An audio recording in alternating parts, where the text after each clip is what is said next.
Hello everyone, welcome back to the channel. तो आज के इस वीडियो में हम लोग बायोलॉजी के मॉड्यूल 3 का रिवीजन करने वाले हैं और इस मॉड्यूल का नाम है जेनेटिक्स। और मेरे हिसाब से अपने पूरे बायोलॉजी में इससे इम्पोर्टेंट मॉड्यूल कोई नहीं है। इसमें हर एक टॉपिक पे प्रीवियस ईयर क्वेश्चन में क्वेश्चन पूछा गया है। ठीक है, जैसे कि मेंडल्स लॉ में पूछा जा सकता है आपसे law of segregation, law of independent assortment या लॉ ऑफ डोमिनेंस। ये तीनों ही पूछा जा सकता है या पूछा भी गया होगा पिछले प्रीवियस ईयर्स में। ठीक है, फिर उसके बाद कंसेप्ट ऑफ एलील हो गया, concept of gene mapping, gene interaction and epistasis. इसमें ईपीएस्टेसिस कई बार पूछ लिया जाता है। ठीक है, उसके अलावा मियोसिस मिटोसिस भी काफ़ी इंपॉर्टेंट है, ये भी प्रीवियस ईयर में पूछे हुए हैं। ठीक है, हेरिडिटी का कंसेप्ट भी इम्पॉर्टेंट है कहीं ना कहीं। उसके बाद single gene disorder in human being, ये भी पूछा गया हुआ है, तो यहाँ पे भी स्टार मार्क लगा लीजिएगा। उसके अलावा कंसेप्ट ऑफ कम्प्लीमेंटेशन यूजिंग जेनेटिक्स। ठीक है, कम्प्लीमेंटेशन का क्या कंसेप्ट होता है इसे भी पढ़ना है एंड में। ठीक है, तो मुझे तो ये लगता है कि इस मॉडल से इम्पोर्टेंट कोई मॉडल नहीं है, क्योंकि इसमें से किसी भी टॉपिक पे क्वेश्चन पूछा जा सकता है। ठीक है, सारा ही टॉपिक इक्वली इम्पोर्टेंट है। तो मैं उम्मीद करूंगा कि आप किसी भी टॉपिक को नहीं स्किप करेंगे और अच्छे से पढ़ के जाएंगे। ठीक है, तो चलिए वीडियो में आगे बढ़ते हैं। Okay, Mendel's law of inheritance जो था वो जॉर्ज मेंडल के द्वारा 1860s में दिया गया था। ठीक है, और उन्होंने पी प्लांट को कंसिडर किया था इसके लिए। ठीक है, पी प्लांट को ही क्यों कंसिडर किया? क्योंकि इसका लाइफ साइकिल शॉर्ट होता था। ठीक है, और इजीली ब्रीडिंग होता था, और इसके जो कैरेक्टरिस्टिक थे वो इजीली रिकॉग्नाइज किए जा सकते थे। ठीक है, मतलब डिफरेंट डिफरेंट कैरेक्टरिस्टिक को हम लोग इजीली रिकॉग्नाइज कर सकते थे। ठीक है, इन सब वजहों से उन्होंने पी प्लांट को चूज किया। ये क्वेश्चन कई बार पूछ लिया जाता है कि मेंडल ने पी प्लांट को ही क्यों चूज किया। ठीक है, शॉर्ट लाइफ साइकिल था, ब्रीडिंग पीरियड भी शॉर्ट था। ठीक है, और उसके बारे में इंफॉर्मेशन भी पहले से पता था, और उसके कैरेक्टरिस्टिक को इजिली ऑब्जर्व करा जा सकता था, कोई भी डिफरेंट कैरेक्टरिस्टिक बन के आता तो। ठीक है, इन सब वजहों से उन्होंने पी प्लांट को कंसिडर किया। नेक्स्ट आता है, मेंडल्स के 3 लॉ थे। पहला law law of dominance, second था लॉ ऑफ सेग्रीगेशन, थर्ड था law of independent assortment. First law है लॉ ऑफ डोमिनेंस। इसमें क्या है, when two different alleles are present in an organism, मतलब एक ऑर्गेनिज्म में टू डिफरेंट एलील्स प्रेजेंट हो। एलील्स मतलब जीन्स का वेरिएशन। ठीक है, one allele dominant will express itself while other allele will be masked. ठीक है, मतलब जैसे मान लीजिए टीटी है, इस टाइप का एलील है किसी भी ऑर्गेनिज्म में, तो उसमें जो कैपिटल टी है ये डोमिनेंट है, तो ये अपने आप को एक्सप्रेस कर देगा और ये मास्क हो जाएगा। मास्क मतलब इसका इफेक्ट नहीं शो होगा। वही एग्जांपल यहाँ पे दिया हुआ है, जैसे टॉल और टॉल का क्रॉसिंग करवाएं हम, टीटी और टीटी, इसका क्रॉसिंग करवाएं तो कैसे कैसे होगा, एक कैपिटल टी इधर से आएगा और एक स्मॉल टी इधर से आएगा। ठीक है, तो फाइनल जो हाइब्रिड बनेगा उसमें कैपिटल टी अपने आप को कहीं ना कहीं ज़्यादा डोमिनेंट दिखाएगा, जिसकी वजह से ये जो प्रोजेनी है वो कहीं ना कहीं टॉल बनेगा। ठीक है, या फिर ऑफस्प्रिंग का फिनोटाइप, फिनोटाइप मतलब फिजिकल कैरेक्टर, ठीक है, वो टॉल बनेगा। ठीक है, तो यही है लॉ ऑफ डोमिनेंस में, मतलब कोई एक एलील डोमिनेट कर जाता है। नेक्स्ट है law of segregation. Law of segregation में क्या है, ड्यूरिंग गैमेट फॉर्मेशन, मतलब जिस समय पे गैमेट फॉर्मेशन होता है, the two alleles for a gene separate independently, मतलब कि दो एलिल्स अगर जीन्स में प्रेजेंट होते हैं तो वो इंडिपेंडेंटली सेपरेट होते हैं। ठीक है, और हर एक पेरेंट का एक एलील तो आता ही है बच्चे में। जैसे मान लीजिए कि ह्यूमन बींग्स की बात करें तो मेल में, सबसे पहले फीमेल की बात करते हैं, फीमेल में एक्स एक्स टाइप का जीन्स होता है और मेल में एक्स वाई टाइप का। ठीक है, तो फीमेल से तो हमेशा ही एक्स टाइप का ही जीन आएगा, और मेल से अगर एक्स टाइप का आया तो एक्स एक्स बनेगा, और अगर फीमेल से एक्स आता है और मेल से वाई आ जाता है तो एक्स वाई टाइप का बच्चा फॉर्म होगा। ठीक है, एक्स एक्स में मतलब ये फीमेल फॉर्म होगी और एक्स वाई मतलब मेल फॉर्म होगा। ठीक है, मतलब दोनों ही पेरेंट्स से एक एक जीन आते हैं। ठीक है, यही था लॉ ऑफ सेग्रीगेशन में। ठीक है, एग्जाम्पल में देख सकते हैं, a heterozygous tall plant TT will form two types of gamete, tall and tall in short proportion, मतलब कि टी टी। ठीक है, इससे जो दो अलग अलग एलिल्स निकलेगा वो होगा टी और टी। ठीक है, यही बोलना चाहता है ये लॉ ऑफ सेग्रीगेशन। इसके बाद आते हैं लॉ ऑफ इंडिपेंडेंट असॉर्टमेंट पे। अच्छा, ये क्या बोलता है, alleles for different traits assort और सेपरेट इंडिपेंडेंटली। मतलब जैसे कि देखिए, फीमेल में XX था, मेल में XY है, ठीक है। तो जरूरी नहीं है कि फीमेल में X जब आएगा, फीमेल से जब X आएगा तो मेल से X ही आए, है ना, ऐसा कोई ज़रूरी नहीं है। मेल से Y भी आ सकता है, ठीक है, XY भी फॉर्मेशन हो सकता है। तो ये इंडिपेंडेंट है, मतलब एक दूसरे से कोई फ़र्क ही नहीं पड़ता। अगर इससे X आएगा तो इससे Y भी आ सकता है, इससे X आया तो इससे X भी आ सकता है, ठीक है। यहाँ X ही है दोनों, तो यहाँ से तो X ही आएगा किसी भी हाल में, ठीक है। मतलब जो भी एलिल्स है वो इंडिपेंडेंटली असॉर्टेड होते हैं, ठीक है। जैसे एग्जाम्पल देख सकते हैं, in a dihybrid cross between a plant with yellow round seeds, ठीक है। येलो को YY से डिनोट किया गया है और राउंड को RR से, with one green and wrinkled seed, ठीक है। YYRR, इसका क्रॉसिंग इसके साथ हुआ, ठीक है। तो जो ऑफस्प्रिंग बनता है एक टेबल टाइप से बनेगा, उस टेबल में 9:3:3:1 इस टाइप के रेशियो में जो प्रोजेनी है या फिनोटाइप है वो आता है, ठीक है। उसमें भी 9 किसका रहता है, राउंड येलो का, ठीक है। रिंकल्ड येलो का 3 रहता है, राउंड ग्रीन का 3 रहता है और रिंकल्ड ग्रीन का 1 रहता है, ठीक है। इस तरीके से कहीं ना कहीं इसका कंसेप्ट है। समरी देख लेते हैं, अभी तक हमने क्या क्या पढ़ा। लॉ ऑफ डोमिनेंस में क्या था कि कोई एक एलील डोमिनेट कर जाता है और दूसरा मास्क हो जाता है, ठीक है। लॉ ऑफ सेग्रीगेशन में क्या था, दोनों ही गैमेट में से एक एलील कहीं ना कहीं आता है या सेपरेट होता है, ठीक है। लॉ ऑफ इंडिपेंडेंट असॉर्टमेंट में क्या था कि डिफरेंट जीन्स में से जो एलील आता है वो इंडिपेंडेंटली आता है, डिपेंडेंट नहीं रहता है, ठीक है। तो आई होप मेंडल्स लॉ आपको समझ में आया होगा। सिग्निफिकेंस क्या है मेंडल्स लॉ का, तो जेनेटिक्स का फाउंडेशन मेंडल्स लॉ की वजह से आया, है ना। ब्रीडिंग और इवोल्यूशन में भी मेंडल्स लॉ काफ़ी ज़्यादा रोल प्ले करता है। वहीं पे मॉडर्न जेनेटिक्स भी मेंडल्स लॉ के आने के बाद ही ग्रोथ की, है ना। तो यहाँ पे मेंडल्स लॉ खत्म होता है। आपसे इजीली पूछा जा सकता है कि डिफाइन मेंडल्स 3 लॉज, है ना, मतलब 3 मेंडल्स के लॉज को लिख दीजिए, ठीक है। तो आप इस तीनों को लिख सकते हैं वहाँ पे। Now Mendel's 7 characteristic in P plant, ये भी प्रीवियस ईयर में पूछा हुआ है, मतलब कौन से 7 अलग अलग कैरेक्टरिस्टिक पे मेंडल्स एक्सपेरिमेंट किए थे। तो यहाँ पे सातों कैरेक्टरिस्टिक है। पहला है सीड शेप, ठीक है। यहाँ पे डोमिनेंट ट्रेट लिखा हुआ है, यहीं यहाँ पे रिसेसिव ट्रेट लिखा हुआ है। डोमिनेंट मतलब कि इसका इसका क्रॉसिंग होगा तो राउंड वाला डोमिनेट कर जाएगा और रिंकल्ड वाला मास्क हो जाएगा। मास्क हो जाएगा मतलब छुप जाएगा, ठीक है। मेरा कहना ये था। तो सीड शेप में राउंड और रिंकल्ड लिया। राउंड मतलब कि गोल, रिंकल्ड मतलब सिकुड़ा हुआ, ठीक है। सीड कलर में उन्होंने येलो और ग्रीन लिया था, जहाँ पे येलो डोमिनेंट था और ग्रीन रिसेसिव था। फ्लावर कलर में उन्होंने पर्पल और वाइट लिया था, जहाँ पे पर्पल डोमिनेंट था और वाइट रिसेसिव था ऑब्वियसली।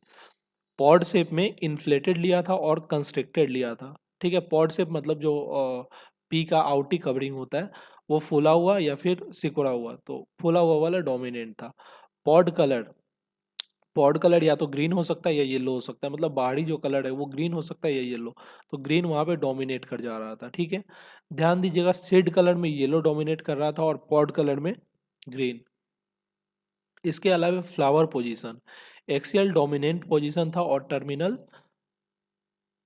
रिसेसिव पोजीशन था। वहीं पे प्लांट हाइट की बात करें तो टॉल डोमिनेंट है और ड्वार्फ रिसेसिव है, ठीक है। तो 7 अलग अलग कैरेक्टर्स कौन से थे, seed shape, seed colour, pod shape, pod colour, flower position और प्लांट हाइट, ठीक है। आई होप कि आप इसको याद कर पाएंगे, और ये प्रीवियस ईयर में पूछा हुआ है तो आप एक बार इसको याद कर ही लेना ठीक से, ठीक है। एक एक करके मैं एक्सप्लेन करता हूँ। सीड शेप में या तो राउंड होता है जो कि डोमिनेंट होता है, या तो रिंकल्ड होता है जिसको स्मॉल आर से डिनोट करते हैं। तो रिजल्ट क्या होता है, when a round seeded plant, मतलब RR was crossed with wrinkled seeded plant, RR और इस RR का क्रॉसिंग हुआ, ठीक है। तो जो फर्स्ट जनरेशन बनेगा, फर्स्ट जनरेशन में क्या होगा, इधर से एक R आएगा और इधर से एक R आएगा, मतलब एक कैपिटल R और एक स्मॉल R। तो F1 जो, इसको F1 जनरेशन बोलते हैं, ठीक है। प्योर राउंड, प्योर रिंकल्ड, इसका जो क्रॉसिंग होगा तो F1 जनरेशन बनेगा और यहाँ से राउंड ही राउंड ही सीड जनरेट होगा कहीं ना कहीं, ठीक है। अब इस आर का सेल्फ क्रॉसिंग होगा तो क्या होगा, यहाँ पे अलग अलग चीजें हो सकता है।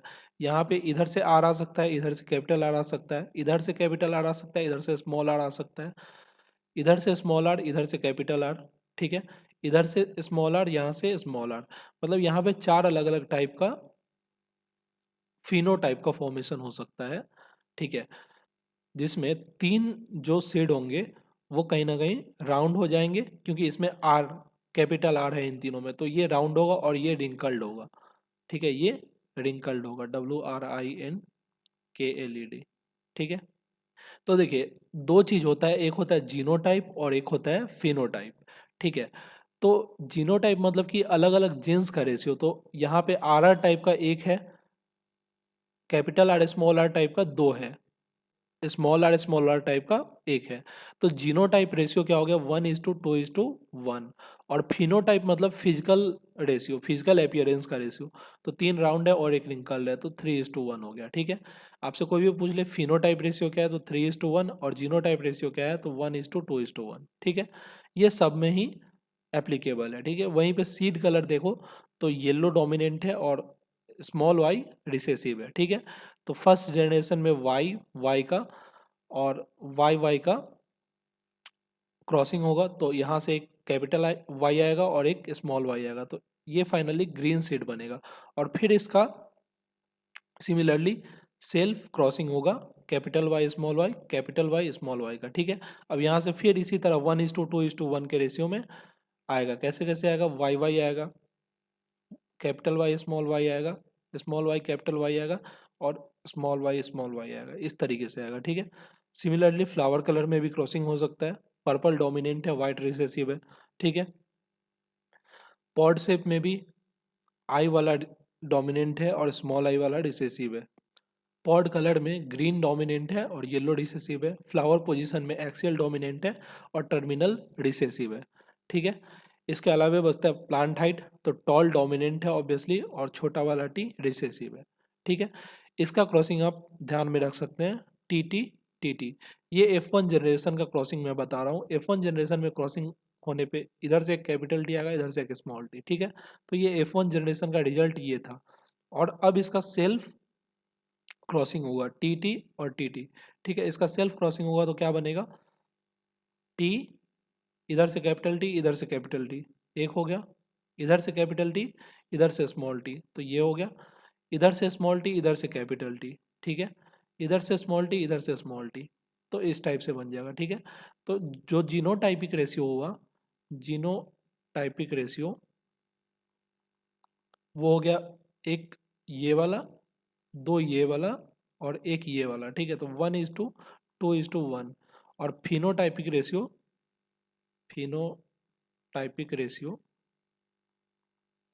ये हो गया आपका 3:1। 3:1 कैसे, ये टॉल, ये टॉल, ये टॉल और ये डॉफ, ठीक है, इस तरह।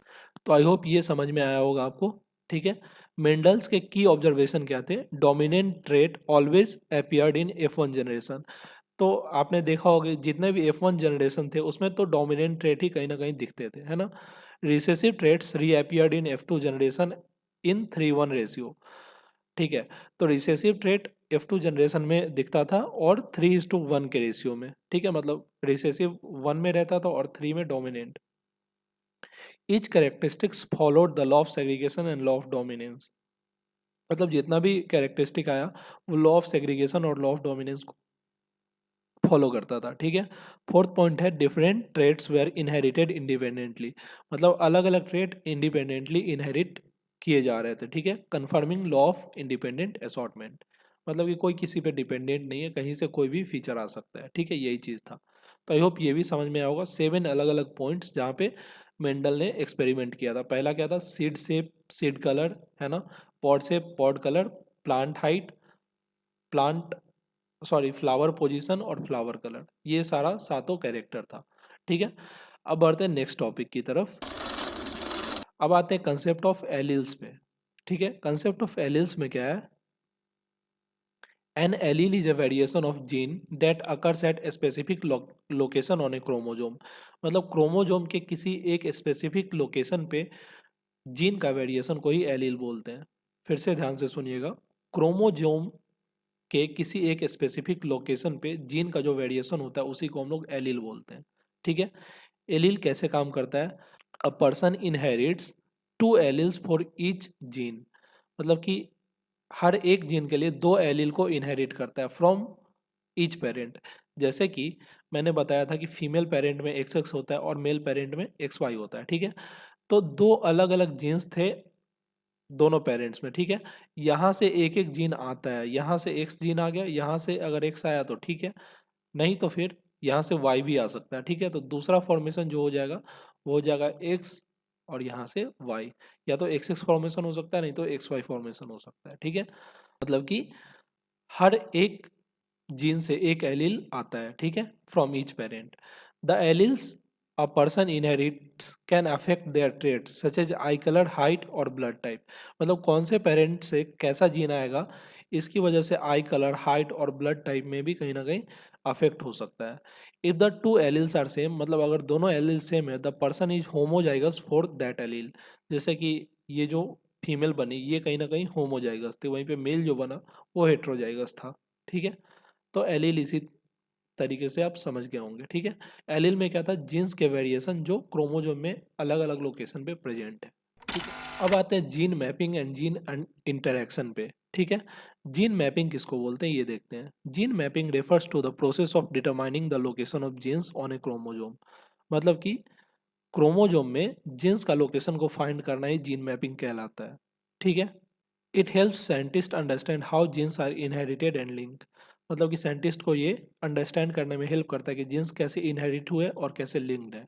ठीक है, टाइप्स ऑफ जीन मैपिंग की बात करेंगे तो लिंकेज मैपिंग हो गया, फिजिकल मैपिंग हो गया, साइटोजेनेटिक मैपिंग हो गया। लिंकेज मैपिंग में क्या है, maps the relative distance between genes based on recombination frequency. Recombination frequency पे जो मेजरमेंट होता है वो लिंकेज मैपिंग में आता है। ठीक है, वहीं पे फिजिकल मैपिंग पे जो आता है, इसमें क्या होता है, determines the actual location of genes on a DNA. मतलब कि एक्चुअल लोकेशन को ये फाइंड करता है फिजिकल मैपिंग में। और साइटोजेनेटिक मैपिंग में माइक्रोस्कोपिक टेक्निक का यूज़ करके जीन को लोकेट किया जाता है क्रोमोजोम में। ठीक है, वैसे टाइप्स ऑफ जीन मैपिंग उतना इंपॉर्टेंट नहीं है, जीन मैपिंग क्या होता है ये ज़्यादा इंपॉर्टेंट है, ये समझना ज़्यादा इंपॉर्टेंट है।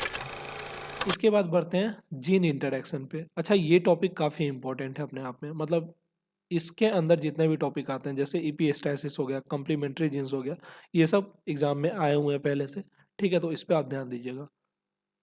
और मेनली तो ईपीएस्टासिस पे, ईपीएस्टासिस लगभग हर साल के पेपर में आता है। मैं इसका एग्जाम्पल लेके भी समझाऊंगा, ज़्यादा बेटर समझ में आएगा। ठीक है, तो चलिए पढ़ते हैं जीन इंटरेक्शन क्या है।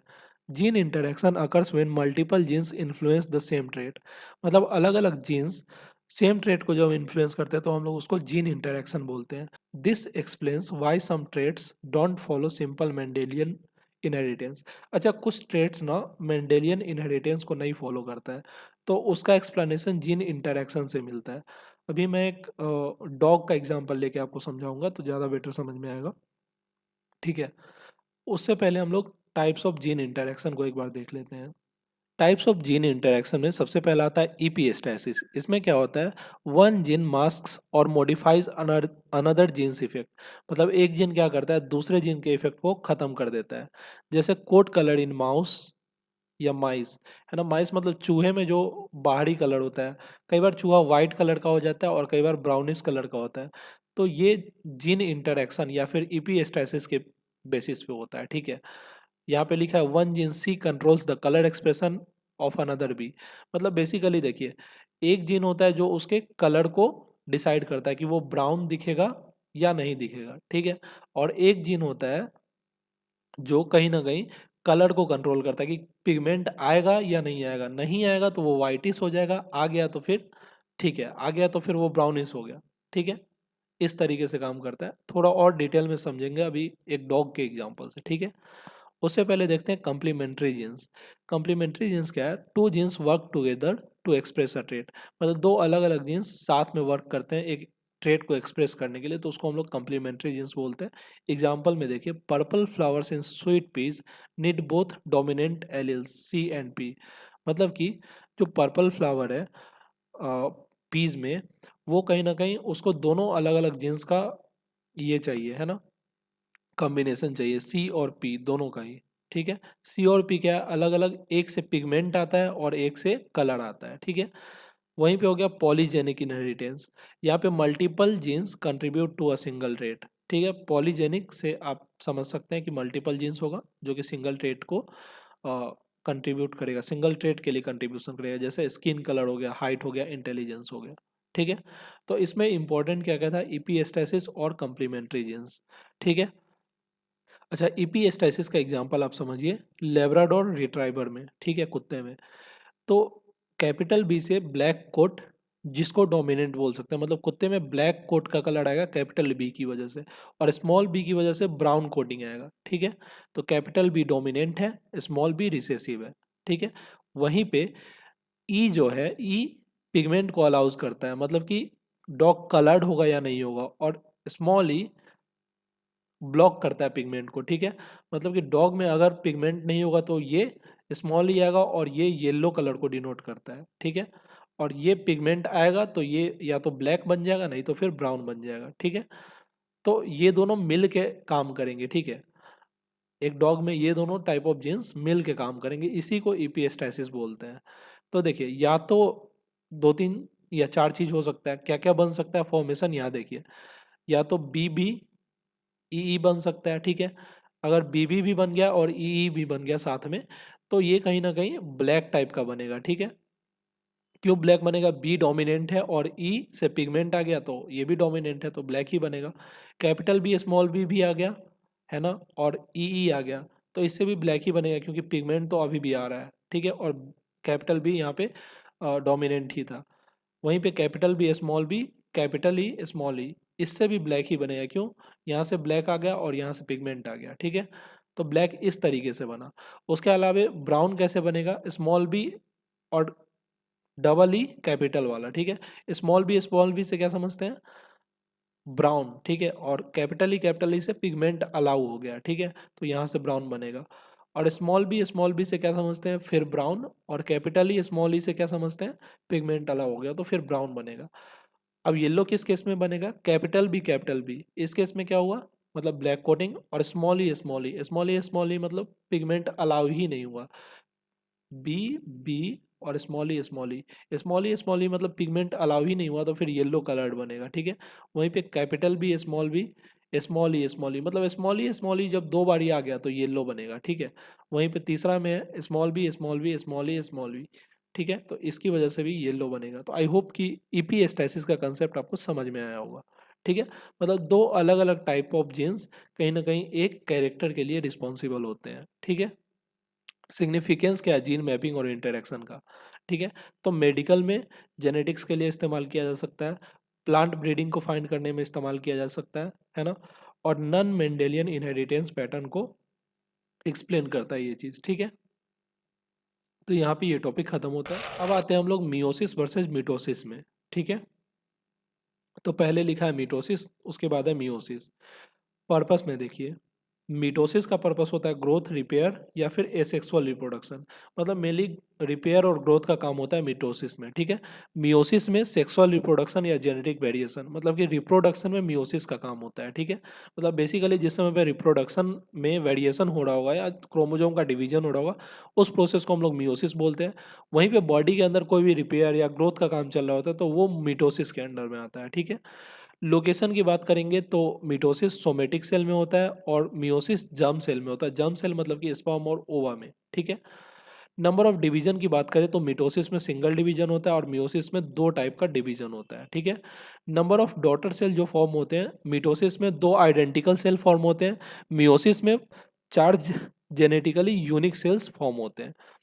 क्रोमोजोम नंबर की बात करें तो डाइप्लॉइड 2n फॉर्म का क्रोमोजोम प्रेजेंट होता है मिटोसिस में, और हेप्लॉइड 2n है ना, हाफ ऑफ द पेरेंट वाला फॉर्मेशन होता है मियोसिस में।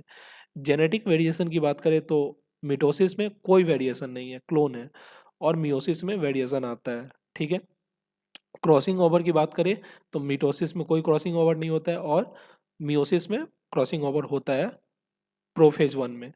और पेयरिंग ऑफ होमोलोगस क्रोमोसोम की बात करें तो इसमें नहीं होता है, ठीक है, क्योंकि इसमें तो नॉर्मल ग्रोथ एंड रिपेयर चल रहा होता है और यहाँ पे होता है।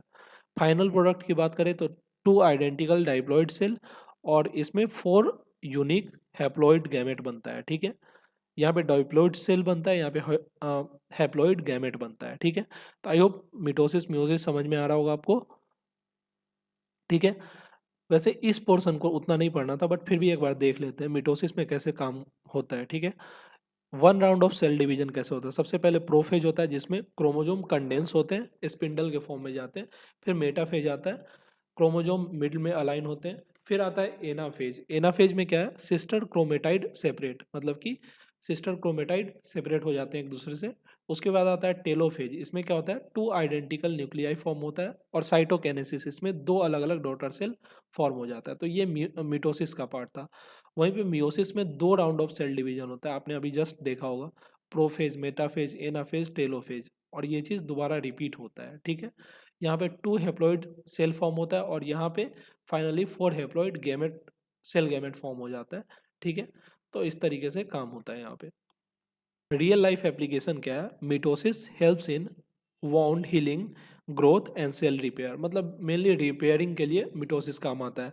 वहीं पे मियोसिस सेक्सुअल रिप्रोडक्शन और जेनेटिकल डाइवर्सिटी के लिए हेल्पफुल होता है, ठीक है। एक बार हम लोग कंसेप्ट ऑफ हेरिडिटी को भी जल्दी से समझ लेते हैं, ये भी कई बार पूछा जा सकता है। हेरिडिटी क्या होता है, पेरेंटल कैरेक्टर का ऑफ स्प्रिंग पे पास होना, ठीक है। वही चीज़ फर्स्ट लाइन में, traits are controlled by DNA and are inherited via chromosome, मतलब कि जो भी ट्रेट्स होते हैं, ट्रेट्स मतलब कैरेक्टरिस्टिक, मतलब पेरेंट का कैरेक्टरिस्टिक, जैसे कि पेरेंट के आई कलर, नोज, उनका हाइट, ये सब ट्रेट्स हो गया, ठीक है। तो traits are controlled by DNA, मतलब ये सब डीएनए से कंट्रोल किया जाता है।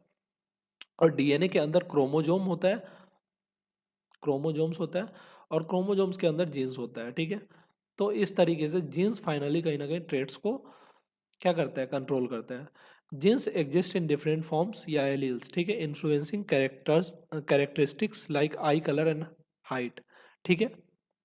मतलब जीन्स अलग अलग फॉर्म में एग्जिस्ट कर सकता है, जिसको हम लोग एलील बोलते हैं, जिसकी वजह से आई कलर या हाइट ये सब इन्फ्लुएंस हो सकता है। नेक्स्ट है Mendel's law explain inheritance patterns, मतलब कि मेंडल्स लॉ इनहेरिटेंस के पैटर्न को एक्सप्लेन करता है, इंक्लूडिंग डोमिनेंस एंड सेग्रीगेशन, ठीक है। Genetic variation arise due to mutation, recombination and independent assortment in meiosis, ठीक है। जेनेटिक वेरिएशन मियोसिस की वजह से होता है, और मियोसिस में भी म्यूटेशन, मतलब टूटने की वजह से, रिकम्बिनेशन, रिकम्बाइन होने की वजह से, या इंडिपेंडेंट असॉर्टमेंट की वजह से होता है, ठीक है। तो कंसेप्ट ऑफ हेरिडिटी समझ में आया होगा, ठीक है। ये भी 7 नंबर में आपसे पूछा जा सकता है। अब हम लोग देखते हैं single gene disorder in humans. ये इंपॉर्टेंट क्वेश्चन है, मतलब ये प्रीवियस ईयर में आया हुआ है, ठीक है।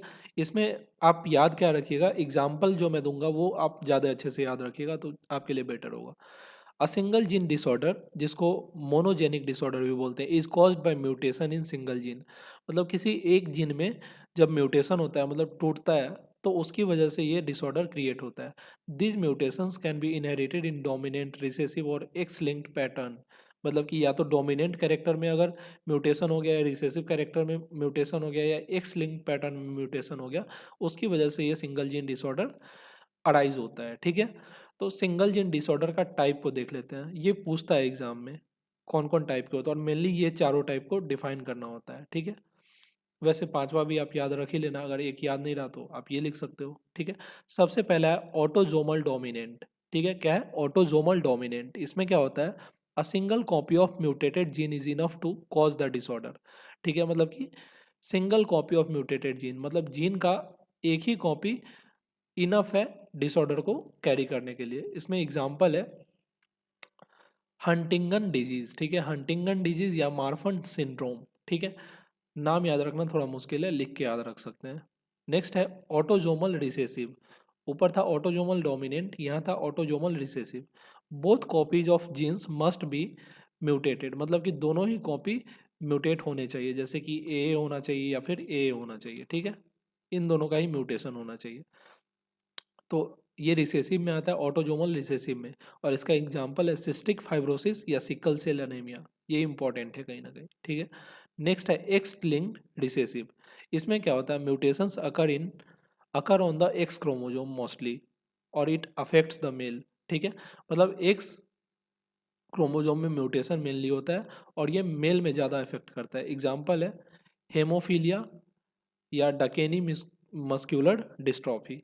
वहीं पे एक्स लिंक डोमिनेंट में क्या होता है, a mutation in one x chromosome can cause the disease. मतलब इसमें भी वही होता है, किसी एक एक्स क्रोमोजोम में म्यूटेशन हो जाए, इसकी वजह से एक्स लिंक डोमिनेंट डिसऑर्डर हो सकता है, जिसको हम लोग रेट साइंड्रोम जिसमें एग्जाम्पल होता है, ठीक है। वहीं पे लास्ट डिसऑर्डर है माइटोकॉन्ड्रियल डिसऑर्डर। इसमें क्या होता है, it is passed from mother विया माइटोकॉन्ड्रियल डीएनए। तो मम्मी में से ये डिसऑर्डर आ सकता है बच्चे में। एग्जाम्पल है लेबर्स हेरिडिटी ऑप्टिक न्यूरोपैथी, ठीक है, LHON जिसको बोलते हैं, ठीक है। तो बेसिकली आप इसके टाइप को याद रखिए, autosomal dominant, autosomal recessive, x linked recessive, x linked dominant और माइटोकॉन्ड्रियल डिसऑर्डर्स। सबका एक एक एग्जाम्पल याद रखेंगे तो आपके लिए अच्छा होगा मे बी, है ना। एक बार एग्जाम्पल देखते हैं सिंगल जीन डिसऑर्डर का। ऑटोजोमल रिसेसिव में क्या है, सिस्टिक फाइब्रोसिस। इसमें क्या होता है, म्यूटेशन इन CFTR जीन, ठीक है। एक जीन होता है जिसका नाम होता है CFTR, उसमें म्यूटेशन की वजह से सिस्टिक फाइब्रोसिस होता है। इसकी वजह से क्या होता है, thick mucus building up in the lungs. मतलब लंग्स में थिक म्यूकस बनने लगता है। म्यूकस मतलब जो नाक से निकलता है ना, उस टाइप का, है ना। सिम्टम क्या है, ब्रीदिंग इशू, मतलब सांस लेने में दिक्कत होगा, लंग में इन्फेक्शन हो जाएगा, ठीक है। और ये आ कहाँ से सकता है, तो दोनों ही पेरेंट्स में से, या तो मदर या फीमेल, सॉरी मदर या फादर, दोनों में से किसी एक से आ सकता है, ठीक है। तो सिस्टिक फाइब्रोसिस ऑटोजोमल रिसेसिव की वजह से होता था, ठीक है। सिकल सेल एनीमिया ये भी ऑटोजोमल रिसेसिव की वजह से होता था। म्यूटेशन इन HBB जीन्स, इसमें जो जीन्स रिस्पॉन्सिबल है वो HBB है, ठीक है। ध्यान रखना क्योंकि ये ऑब्जेक्टिव पूछ लिए जाते हैं। ये क्या करता है, एल्टस हेमोग्लोबिन के पैटर्न को ही चेंज कर देता है, जिसकी वजह से क्या होता है, जो रेड ब्लड सेल है वो सिकल सेप्ट हो जाता है, मतलब सिकुड़ा सिकुड़ा हुआ टाइप का हो जाता है, ठीक है। सिम्टम क्या है, पेन हो सकता है, फटीग हो सकता है, ऑर्गन डैमेज हो सकता है, ठीक है। एडवांटेज भी है इसका कि जिसमें सिकल सेल अनीमिया होगा उसमें मलेरिया नहीं हो सकता है। नेक्स्ट है हंटिंगन्स डिजीज। ये ऑटोजोमल डोमिनेंट की वजह से होता है, ठीक है। और म्यूटेशन इन HTT जीन की वजह से हंटिंगन्स डिजीज हो सकता है, ठीक है। ये भी ऑब्जेक्टिव में पूछा जा सकता है। इसका सिम्टम क्या होता है, लॉस ऑफ मोटर कंट्रोल, मतलब कि दिमागी कंट्रोल को खो देना, मेमोरी डिक्लाइन, वही चीज़ है। इनहेरिटेंस, मतलब मम्मी पापा किसी से भी आ सकता है, ठीक है। हेमोफीलिया एक्स लिंक्ड रिसेसिव का एग्जाम्पल है। म्यूटेशन इन F8 या F9 जीन्स, ये भी इंपॉर्टेंट है। F8 या F9 में म्यूटेशन की वजह से हेमोफीलिया होता है, जिसकी वजह से ब्लड क्लॉटिंग का प्रॉब्लम आ जाता है बार बार, ठीक है। सिम्टम क्या है, एक्सेसिव ब्लीडिंग होना या जॉइंट डैमेज होना, ठीक है। मेनली मेल्स आर अफेक्टेड हो सकते हैं या फिर फीमेल्स करियर हो सकती है, मतलब फीमेल की वजह से आता है और मेल्स अफेक्ट होते हैं। उसके बाद लास्ट टॉपिक है concept of complementation in genetics, ठीक है। वैसे ये तो उतना हाईलाइटली नहीं पूछा गया, बट फिर भी आप एक बार समझ लो, ठीक है। कम्प्लीमेंटेशन क्या है, complementation occurs when two different mutations in separate gene can restore normal phenotype. मतलब दो अलग अलग म्यूटेशन जो होगा उसकी वजह से नॉर्मल फिनोटाइप रिस्टोर हो जाए, ठीक है। एग्जाम्पल से समझेंगे हम। It is commonly use in determine whether mutations occur in same gene और डिफरेंट जीन्स, ठीक है। तो इसका इस्तेमाल होता है पता करने के लिए कि जो म्यूटेशन हुआ वो सेम जीन में हो रहा था या डिफरेंट जीन में, ठीक है। तो पता कैसे चलेगा, ठीक है। हाउ डज कम्प्लीमेंटेशन वर्क, कैसे काम करता है। इफ टू म्यूटेंट ऑर्गेनिज्म जिसमें A B B A B B, मतलब हर एक टाइप का जीन्स प्रेजेंट होगा with similar phenotype produced normal wild type of spring.